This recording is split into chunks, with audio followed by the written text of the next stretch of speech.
Welcome back to Gibbo MMA, and the question I pose to you today is, if you were the UFC president for one day, what would you do?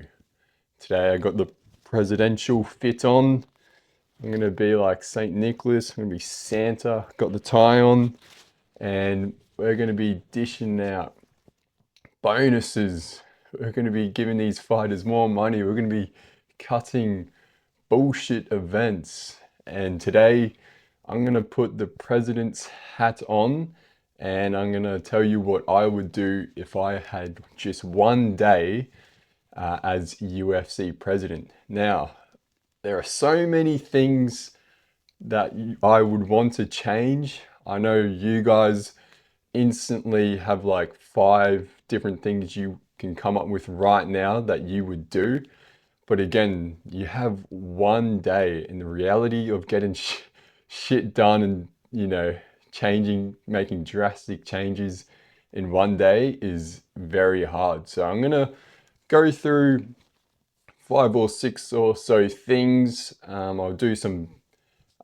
big, I'll do some big changes, some that would definitely wouldn't take one day, but I'll still mention them, and I'll do some smaller things changes. So with all of these things and ideas and fans have about, oh, UFC should do this and do that, like, and then when you get asked what would you actually do, it's like scrolling through all your streaming services looking for a movie. You're on Netflix and you're just scrolling like, oh yeah, I could watch that, but oh, maybe if we do this or watch this or change this, maybe we should do that.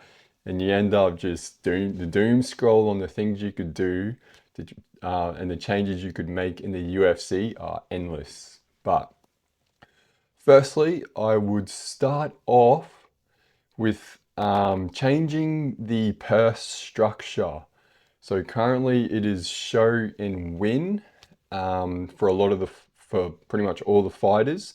And then you also have your pay-per-view points for your champions. But specifically the show and win purse structure, I would definitely get rid of that. It is absolutely bullshit that if you go to a decision and you have to rely on these judges to make sure, and if you know you won, and how many robberies have we seen where a fighter's lost 30-27 and he should have won 29-28, and you got judges just absolutely butchering these guys' purses, and they go in there and they fight so hard, and then for some lousy judge to deem, that control time won him the fight and you got off more damage, yeah, I think it's ridiculous, and that judges hold so much power. Like you always see at an event, there's not necessarily a robbery, but pretty poor scorecards.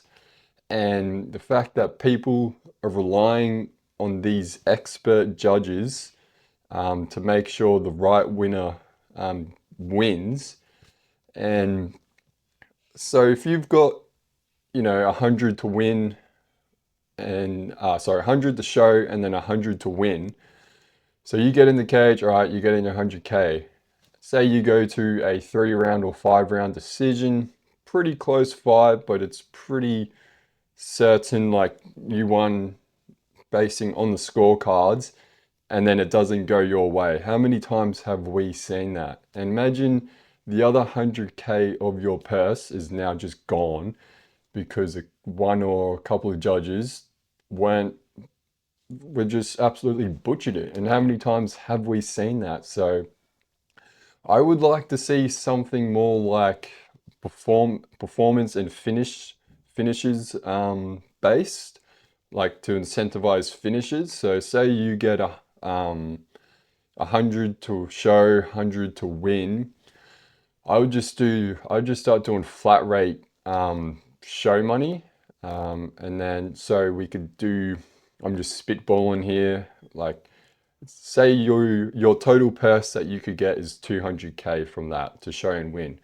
Maybe if we cut out the win portion and just make it a flat rate, say it's 150. You're going in there Regardless of the result, you're getting 150K. Now, that leaves out 50K that, say you win, that you could have gotten. But this is where I think they should incentivize finishes, submissions, knockouts, and say every fighter should at least get, if they get a finish, depending on your pay structure, I'm just going off simple numbers. In this instant, 100 and 100. So say we just flat rate at 150, and then if you get a finish, then you get an extra 50K. I think, yeah, finishes should definitely be incentivized more and put into the purse structure instead of this show and win. Like, people are grinding out sloppy decisions and then getting that win bonus. And you can see that people are just in there trying to win the most easiest way, and sometimes that's the most boring way. We're in the entertainment business, and I think we need to incentivize finishes. Obviously, you have your fight of the nights and performance of the night bonuses, but they only hand out 4 of those. And I think if they just did a whole rehaul of the purse structure to incentivize finishes, I think you're going to see a lot more fun, competitive fights. We could go on about purse structure and getting that change, but again, we only got one day. Let me know what you would do with the purse structure. But I think, yeah, we got to look after these fighters a lot better. Take it out of the judges' hands, because it's such the variables and the things that the sport is, the scoring system. It's a boxing system, but we've got takedowns and control time and grappling involved.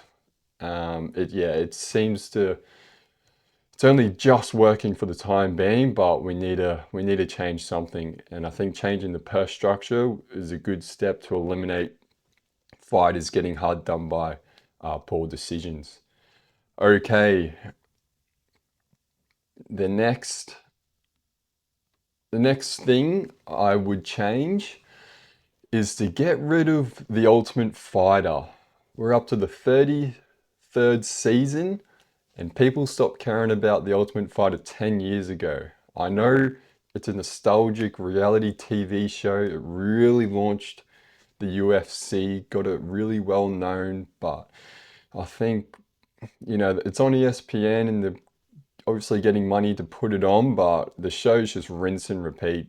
Chuck guys and girls in a house and let's see what pops off. But I think reality TV in that sense is slowly dying. Yeah, just I don't really even watch it. The last time I really paid attention would have been McGregor Chandler, but even when that was on, just the way it's edited now, and they're taking combos from this part and then adding it into there and trying to make up shit with the way they edit it. Like, I watched Vulcan Ortega, like that was fun, but again, I think I think they should put money elsewhere. No one talks about it. Like, you got DC and Sonnen on Tough. Haven't watched one episode. Don't really care. I do like the way, if they do keep, if it stays on, they should do it like they are doing now though. Have retired fighters, have proper coaches, and none of this like, all right, these two coaches are going to coach and then they're going to fight each other at the end of the season. I think because the whole time they're just worrying about themselves. They're just like, all right, I'm here to promote my fight, and then I just got to like give some time to these guys. But they're worried about themselves, the coaches on the Ultimate Fighter. Like, they're constantly just worrying about the other coach who they got to freaking fight, and all these guys who aren't going to make it. There's only one guy or two guys who are going to make the UFC. Like, why should they care? So, I do like where it could head, having retired fighters be the coaches, but the whole reality TV, staying in a room trying to just create drama and beef, I think we're a bit past that now. I think you could invest that money elsewhere, which leads me into they need to get out of the Apex. The only shows that should be in the Apex, where it's like 150 people max that go in there, is the Dana White Contender Series. And I think they should really, say that they get rid of tough. Maybe they do tough, once every few years, but not every year. And they use that money to really build the Dana White Contender Series, develop those guys coming out of the regional scene, making that step into the UFC. And I think the Apex is a perfect place for that. Just getting the routine of things, getting that spotlight, getting broadcasted to the world, just getting familiar with it.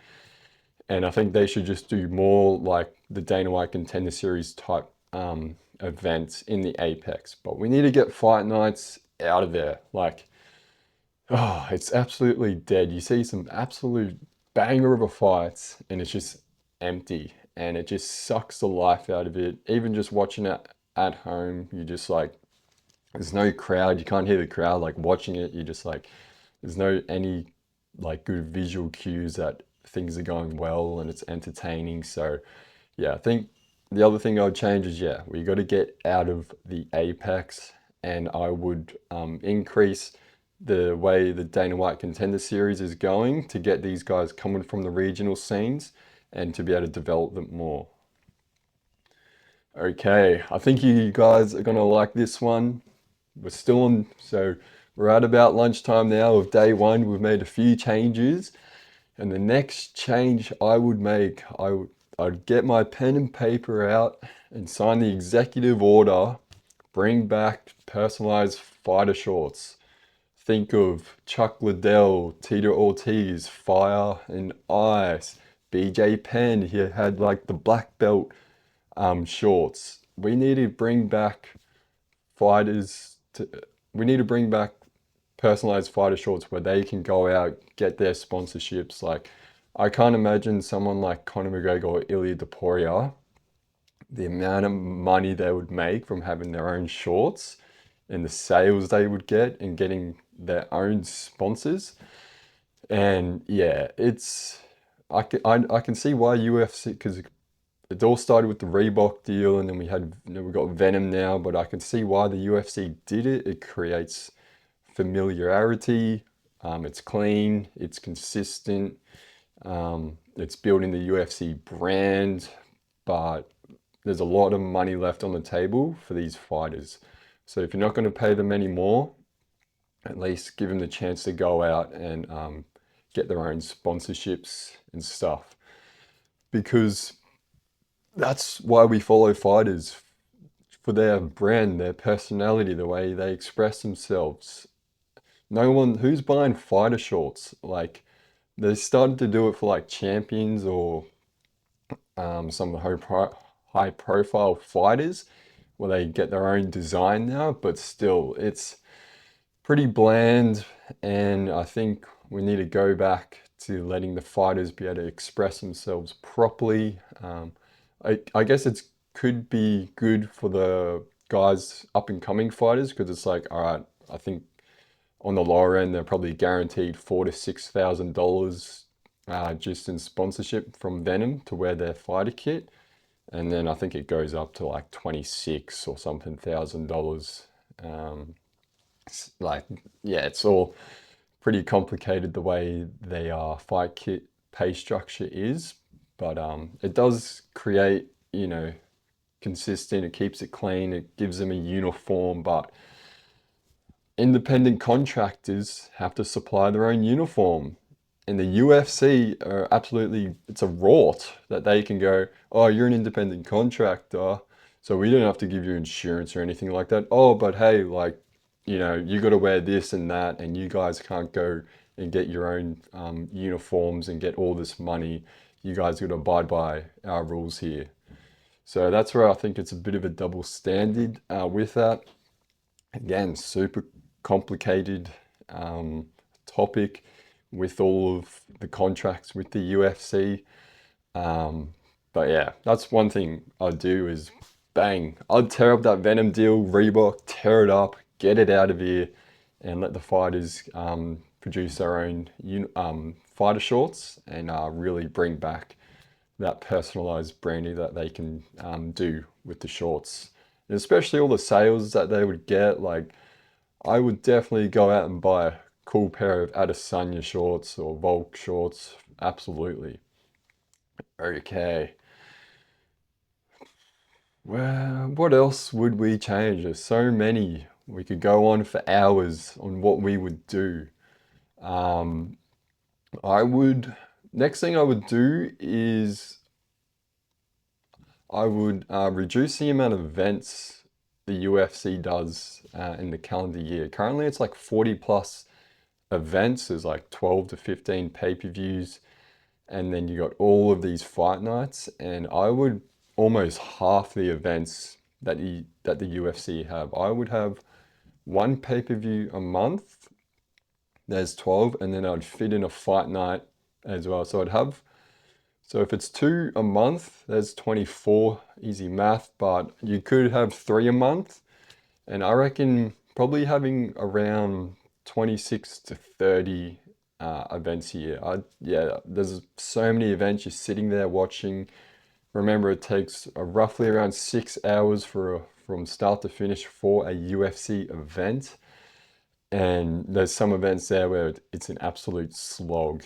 And if you're a fan, content creator, or if you're just trying to keep up to date with all the fights and the fighters, because you got new people coming in, it's always cycling through, and it's an absolute slog to be able to keep up with this sport because it's 24/7. You wake up and you're like, holy shit, fight announcement, oh my God, someone's pulled out. Like the day Dan Hooker and the Justin Gaethje fight was called off, like people were like, just like, damn. And you're waking up to that news, or it's happening while you're asleep. Like, even like UFC Europe, like their pages don't even post announcements until the people that run it wake up. Like, it's just 24/7. I think reducing the amount of events, we can get more high quality cards. And I think more people would pay attention to the sport. I know they got the broadcast rights deal at the moment where they have to put on those amount of events. So I'm interested to see how this new broadcast deal goes and how many events they will have to put on. But I think 26 to 30 would be that sweet spot. Okay, this is going. I got two more changes or three more changes to make. These are a couple of fun ones. Let me know your thoughts, what you would do with this, but who would you sign? So again, we've got one day here. If you're president of the UFC, who would you if you walked into that office and you could go in and sign anyone around the world to the UFC, who would you sign? And for me, it was pretty quick.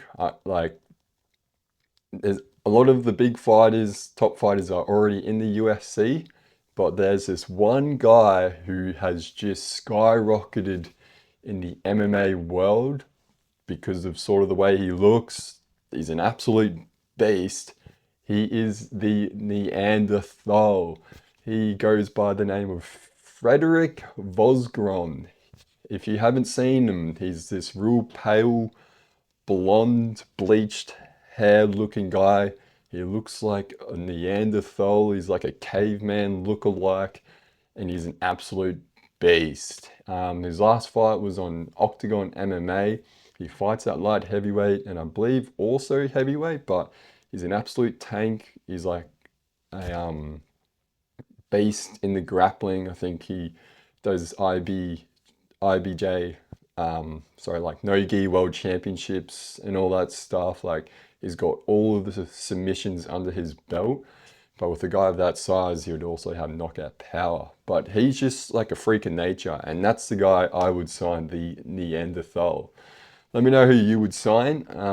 But yeah, instantly, this guy in the past few months just skyrocketed. He's got personality. He knows how to promote himself. He's playing into that caveman Neanderthal. And who I would book him against would be Curtis Blades. Two Neanderthals just going at it. And yeah, that's who I would sign. And who I would cut from the UFC, I would not cut necessarily a person, but I'm cutting a division. I'm cutting the women's bantamweight division.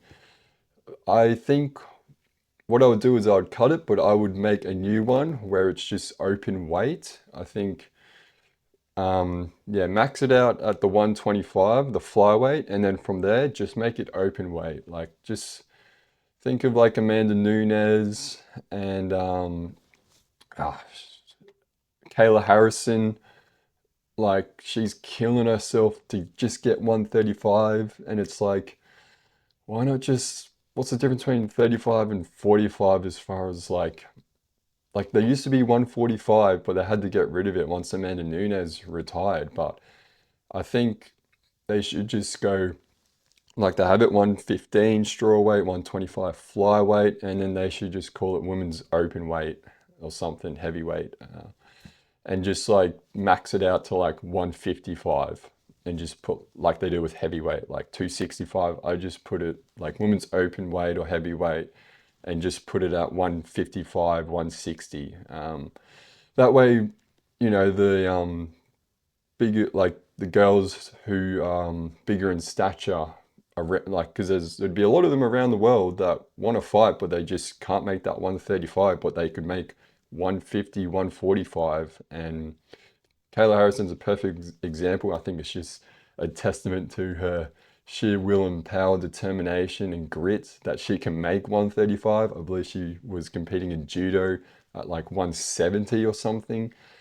And yeah, I think we should just scrap 135 and just open it up. And I think you'd get an influx of talent of girls uh, wanting to fight MMA if they didn't have to just cut all that weight. And lastly, you're in there, you're in the war room, the day's closing, the sun is setting, and you've got one fight to book. You can book anyone against each other. Which fight would you book? And I think for me, the obvious one was Ilia Topuria versus Islam Makhachev. I would book those guys in an instant, and it would be at MSG, or it'd be the next, it would get announced straight away. You two guys are fighting. Islam versus Topuria. Another fight I did sort of come up with just because of name and brand and just the chaos of it. I would have a welterweight bout.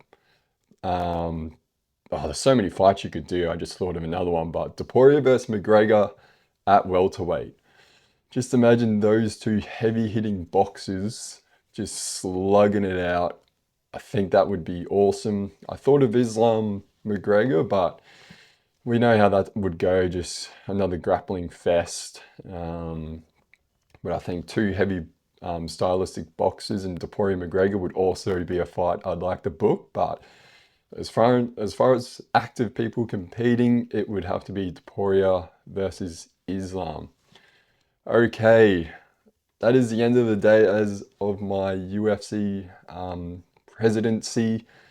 I've gone in and made lots of changes. There's plenty more to make, but I tried to keep it pretty concise. But let me know what would be the first or three things that you would change if you were UFC president for one day. But I'll quickly recap what I would change, and let me know if you agree or what you would do or alter a little bit with the changes I thought of. And that was the pay structure. I would get rid of the show win and just do a flat rate and incentivize finishes. And then I would get rid of the Ultimate Fighter, get the UFC out of the Apex, and do more Dana White Contender Series sort of stuff. Bring back personalized fighter shorts. That was another change. And then who I would sign and who I would cut. Let me know who you would sign and who you would cut from the UFC. It can be a fighter, it can be a division, it could be an employee, a broadcaster, a commentator. Like, would you cut DC from the commentary? I don't know. Or which commentator would you sign? And then which fight would you book right now? If you had the magic wand, which fight would you book? So, all right, guys, we'll leave it at that. Again, if you were UFC president for one day, what changes would you make? Have a good day.